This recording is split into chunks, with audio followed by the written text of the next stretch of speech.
আমি শুভাশিস, একজন special population trainer. তো আজকের টপিক হচ্ছে আমাদের সার্ভাইকাল স্পন্ডলাইসিস।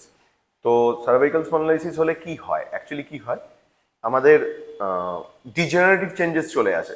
স্পাইনের যে ভার্টিব্রাগুলো আছে তার মধ্যে ডিজেনারেটিভ চেঞ্জেস চলে আসে, যার ফলে আমাদের যে ইন্টারভার্টিব্রাল স্পেস যেটা থাকে সেটা কমে যায়। কারণে আমাদের ডিজেনারেটিভ চেঞ্জেস চলে আসে।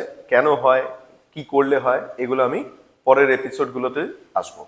তো আজকে দেখা যাক যে সার্ভাইকাল স্পন্ডলাইসিস হলে অ্যাকচুয়ালি হয় কি। সেটা হচ্ছে সার্ভাইকাল স্পন্ডলাইসিস, সার্ভাইকাল মিন্স ঘাড়ে।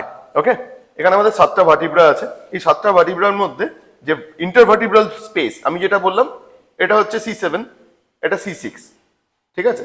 তো এর মাঝখানে যে একটা গ্যাপ আছে, এই গ্যাপটা কমে যায়। কমে যাওয়ার ফলে কি হয়, কমে যাওয়ার ফলে ও কোনোভাবে, মানে যার কমে যাবে সে কোনোভাবে নেক মুভমেন্ট করতে পারবে না। নেকের মুভমেন্ট কি, side flexion, properly side flexion হবে না, এক্সটেনশন হবে না, মানে ওপর দিকে উঠবে না, ফ্লেকশন ভালোভাবে হবে না, কোনো মুভমেন্টই হবে না, রোটেশন হবে না, কোনো মুভমেন্ট হবে না। এর জন্য আমাদের কাজ হচ্ছে কি, যে আমাদের নেকটাকে ফ্লেক্সিবল রাখা। তো ফ্লেক্সিবল রাখতে গেলে আমরা কি করতে পারি, আমাদের নানা রকম এক্সারসাইজের মাধ্যমে আমরা ফ্লেক্সিবল করতে পারি।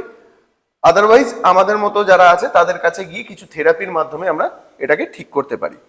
কিন্তু এক্সারসাইজ মাস্ট, থেরাপি করাবার পরেও এক্সারসাইজ করতেই হয়। তো আজকে আমি এই এক্সারসাইজগুলো দেখাবো, অ্যাকচুয়াল কোন কোন এক্সারসাইজগুলো আমরা বাড়িতে করে এই নেক মুভমেন্টগুলো করে আমাদের এই কন্ডিশনটাকে ঠিক রাখতে পারি। এটা তো ঠিক হবার নয়, কখনোই ঠিক রাখা যায়। ওকে, তো এবার দেখাই পেন হবে না, কি করলে হবে না সেটা দেখাই। ফার্স্ট হচ্ছে আমি দেখাবো মোবিলিটি এক্সারসাইজ, কিছু মোবিলিটির এক্সারসাইজ, যেটা হচ্ছে নেকের নর্মাল মুভমেন্ট। কি কি মুভমেন্ট, একটা হচ্ছে সাইড ফ্লেকশন, যেটা দেখালাম, সাইড ফ্লেকশন সোজা, আবার অপোজিট সাইড ফ্লেকশন। বোঝা গেল? তাহলে কি হলো, একটু সামনের দিকে ঘুরে যা, ফার্স্ট দেখিয়ে দিই, তাহলে আবার দেখাই। Side flexion, straight, opposite side flexion, এটা একটা মুভমেন্ট।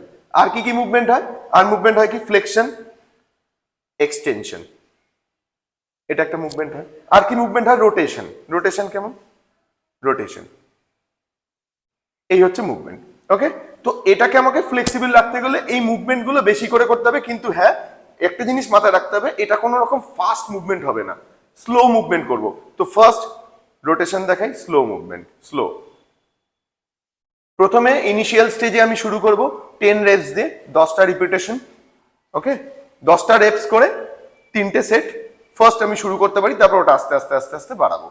হলো, ঠিক এই রেঞ্জ অফ মোশনে হবে, এই টেম্পোতে, একদম স্লো।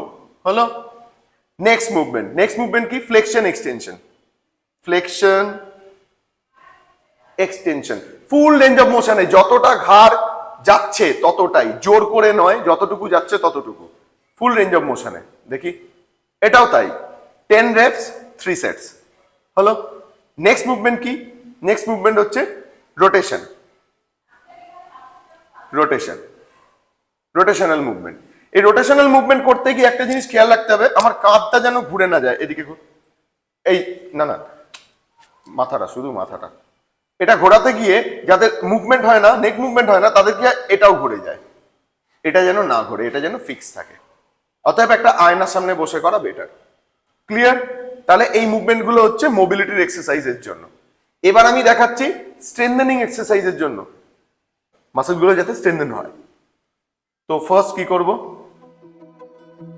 একটা হাত ফার্স্ট সাইডে রাখবো, রেখে এই হাতটা, মাথাটা কোনোভাবে সরবে না বা নড়বে না, এই হাতটার মধ্যে আমার মাথা একটা প্রেসার দেবো, যতটা পারি প্রেসার দেবো, দিয়ে একই জায়গায় রেখে দেবো। এটা কিন্তু মুভ করবে না কোনোভাবে, একই জায়গায় রেখে দেবো।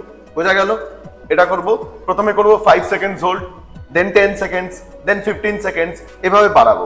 প্রথমে 10 বার করব, তারপরে ওটা 12 বার, 14 বার, 16 বার, এইভাবে আস্তে আস্তে আস্তে আস্তে বাড়াবো। যত দিন যাবে তত বাড়তে থাকবে। সেম অন্যদিকেও একইভাবে। হলো, এই একটা movement. Second movement, second movement হচ্ছে মাথার সামনে, এখানে হাত রাখবো, রেখে এবার সামনের দিকে প্রেস করব, এটা দিয়ে ব্লক করব। বোঝা গেল? একইভাবে সেম ভাবে সেম প্রসেসে করব। হয়ে গেল। নেক্সট মুভমেন্ট হচ্ছে এবার তলার দিকে, তলার দিকে প্রেস করব, হাত দিয়ে ব্লক করব। সেম প্রসেস সেম ভাবে অ্যাপ্লাই করব। হয়ে গেল। নেক্সট মুভমেন্ট হচ্ছে ক্রস, হাতটা দিয়ে ব্লক করব, পেছন দিকে মাথাটা ঠেলবো, হয়ে গেল। নেক্সট নেক্সট মুভমেন্ট হচ্ছে আমরা চিন টাক করবো। চিন টাক, হোয়াট ইজ চিন টাক? এটাতে মোবিলিটি বাড়ে। চিন টাক হচ্ছে চিনটাকে ধরবো, ধরে পেছন দিকে প্রেস করব, পুরো ধরে রাখবো, আবার ছেড়ে দেবো, আবার এটাকে ধরবো, প্রেস করবো, ছেড়ে দেবো। ক্লিয়ার? তো এই মুভমেন্টগুলো আপাতত ইনিশিয়াল স্টেজে আমরা করব, যতক্ষণ পর্যন্ত আমাদের পেন সেইভাবে হচ্ছে না।